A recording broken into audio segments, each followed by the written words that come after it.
Acid का strength बहुत ज्यादा है, ये स्ट्रॉन्ग एसिड है, तो ये स्ट्रेंथ ऑफ एसिड्स की बात करता हूँ, स्ट्रेंथ ऑफ एसिड, ये स्ट्रेंथ ऑफ एसिड है। हाइड्रोब्रोमिक एसिड जो है अगर आप देखिए तो ये वीक एसिड है, हाइड्रोब्रोमिक एसिड जो है ये वीक है, तो इसका स्ट्रेंथ कम है। मैं यहाँ पे इसके हाइट को एक्सप्रेशन कर रहा हूँ कि ये इसका स्ट्रेंथ है, ये वीक एसिड है हाइड्रोब्रोमिक एसिड, ये इसका स्ट्रेंथ जो है ये कम है। और अगर हम यहाँ पे जो है हाइड्रोक्लोरिक एसिड को देखें तो हाइड्रोक्लोरिक एसिड के जो स्ट्रेंथ है ये उससे भी कम है। तो सबसे ज्यादा hydroiodic acid is more stronger acid than the hydrobromic acid, hydrobromic acid is more stronger acid than the hydrochloric acid. When they are put it into water, जब इनको हम वाटर में डाल लेते हैं, so when they are treated with water, इसको water में डाल दें, तो जब वाटर में इसको डाल लेते हैं तो it is converted into hydronium ion, ये हाइड्रोनियम आयन में कन्वर्ट हो जाते हैं।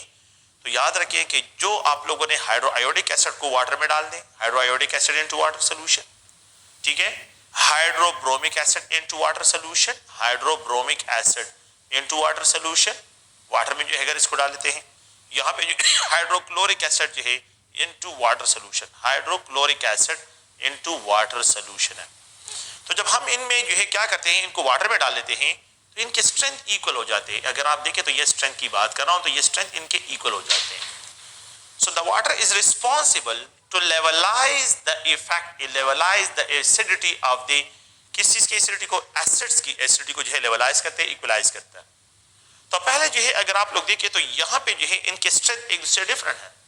When they are put it into water, जब इनको वाटर में डाल देते हैं तो इनके जो स्ट्रेंथ होते हैं वो इक्वल हो जाते हैं, क्योंकि जितने हाइड्रोनियम आयन जो है HI प्रोड्यूस करता है, the same number of hydrogen ion is produced by HBr, the same will be produced by HCl, जो है यहाँ पे ये हाइड्रोनियम आयन प्रोड्यूस करता है। तो लेट्स सपोज अगर 10 हाइड्रोनियम आयन तो 10 यहाँ पे हो 10, तो इन सब का pH क्या होगा, वो सेम होगा, क्योंकि pH cannot be changed by iodide ion, pH of the solution cannot be changed by bromide ion, pH cannot be changed by chloride ion, it is only changed by hydrogen ion। Hydrogen ion की concentration से जो है pH क्या होता है, ये change होता है। सो लेवलिंग इफेक्ट का मतलब क्या है कि लेवल होना, इक्वल होना। When different strength of acid they are treated with water, इनको वाटर के साथ ट्रीट करते हैं, then the pH of the solution जो है आप लोगों के पास, the strength of the acid जो है, यहाँ पे जो डिफरेंट सॉल्यूशंस है, इन तीनों सॉल्यूशंस के जो स्ट्रेंथ होते हैं वो इक्वल हो जाते हैं। जो सॉल्वेंट इसको इक्वलाइज करता है उस सॉल्वेंट को लेवलिंग सॉल्वेंट कहते हैं। उस सॉल्वेंट को क्या कहते हैं, लेवलिंग सॉल्वेंट कहते हैं, levelling solvent. The solvent is known as leveling solvent, water is used as a leveling solvent।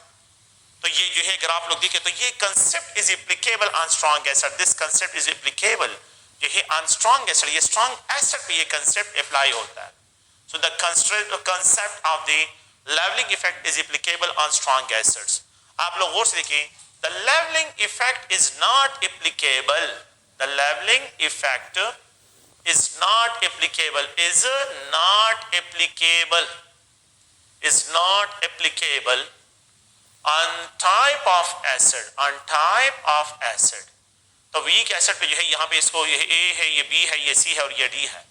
तो if we have to write यहाँ पे HCl है, you have to write HBr है, यहाँ पे HI है और यहाँ पे जो है HF है, तो the concept is not applicable on weak acid।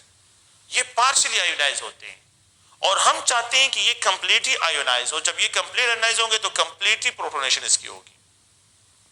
तो ये जो सॉल्वेंट है तो वाटर जो है क्या है, प्रोटॉन एक्सेप्टर है, that's why it is called protophilic solvent. इसको यहाँ पे प्रोटोफिलिक सॉल्वेंट, प्रोटॉन एक्सेप्टर है, प्रोटॉन अट्रैक्टर है। It is describe as a protophilic solvent, जो है इसको प्रोटोफिलिक सॉल्वेंट कहते हैं और वाटर यहाँ पे एज अ लेवलिंग सॉल्वेंट काम करता है। The concept is not applicable on weak acid. ये A है, ये B है, ये C है और ये D है।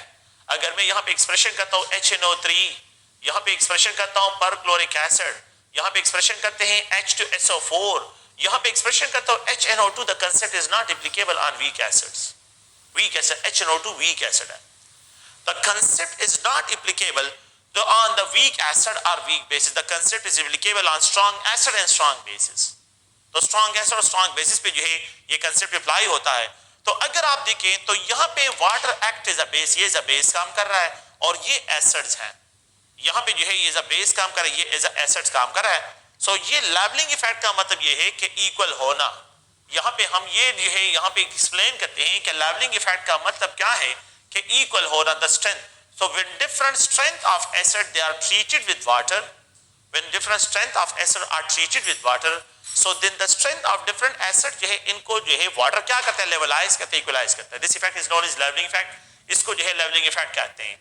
एक होता है डिफरेंशिएटिंग सॉल्वेंट, एक तो मैंने यहां पे लिखा है एक जो है लेवलिंग सॉल्वेंट, और एक होता है डिफरेंशिएटिंग सॉल्वेंट।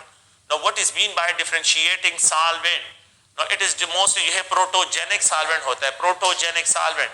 तो anhydrous carboxylic acid, acetic acid, anhydrous, anhydrous का मतलब यहां पे ये है कि इसमें कोई वाटर मॉलिक्यूल ना हो। Anhydrous acetic acid, anhydrous acetic, यहां पे आप लोग ज़हन में रखें ये एसिटिक एसिड है, एनहाइड्रस एसिटिक एसिड। तो it is use as a differentiating solvent, इसको क्या कहते हैं, डिफरेंशिएटिंग सॉल्वेंट कहते हैं। चेक देखिए, द आइडिया ये है कि ये जो वाटर है इसमें इलेक्ट्रॉन लोकलाइज्ड है, द इलेक्ट्रॉन्स आर लोकलाइज्ड, ये इलेक्ट्रॉन लोकलाइज्ड है, तो इसको जो है जो भी स्ट्रॉन्ग एसिड है वो इसको प्रोटोनेट करता है, जिसका स्ट्रेंथ ज्यादा होगा वो इसको आसानी के साथ प्रोटोनेट करेगा।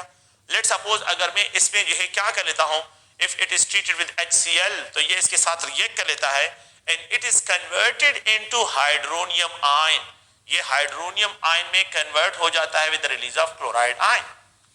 अगर आप लोग देखिए ये जो है मेरे पास वाटर है और it is treated with the HBr, hydrobromic acid, तो जब इसको हाइड्रोब्रोमिक एसिड के साथ ट्रीट करता हूं, it is converted into hydronium ion with the bromide ion, aqueous form में रह जाता है।